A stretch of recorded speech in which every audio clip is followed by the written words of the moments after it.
அடிச்சு உழைச்சு போகும்போது என்னன்னா அதிகாரம் பாருங்க, நீ அடிச்சுதாண்டா போவீங்க, சாமி உங்களை சாமியவே அடிச்சுட்டான், இது என்னன்னா சாமி அப்படின்னு அடிக்கலாம். அப்பதான் அவன் வந்து ஈட்டிக்கு எறியலாம் கம்பத்துக்கு. அந்த சாமியோட நாசமா போகும் சொல்லாம உழைக்கும் மக்களுடைய அதிகாரம் வரத்தாண்டா போகுது அப்படின்னு வந்து சொல்றதுங்கிறது எதுக்கு? எல்லா இடமுமே இந்த மாதிரி இதுக்காகத்தான் அவர் வந்து அந்த படமே அப்படிதான் இருக்குது. எனக்கு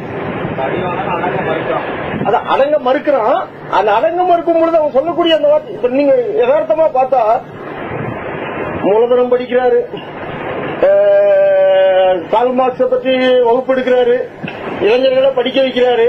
அங்க என்ன அமைப்பை கேட்டினாருன்னு நம்ம அதை கேட்கல, எதுவுமே இல்ல, அது நமக்கு தேவையில்லை. அவருக்கு இந்த அரசியல் கருத்துக்களை சொல்வதற்கு ஒரு இடம் வேணும், அவ்வளவுதான். இது வேற ஒரு தளத்துல அந்த கதை இயங்கிட்டு இருக்கு. ஆனால் நான் சொல்ல வர்றது இந்த விஷயம். அதுல இப்ப இந்த சொல்லக்கூடிய ஈழையும் அவ்வளத்தையும் இட்டு நிரப்பி நீங்களா பார்த்து புரிந்து கொள்ளுங்க அப்படிங்கிறது.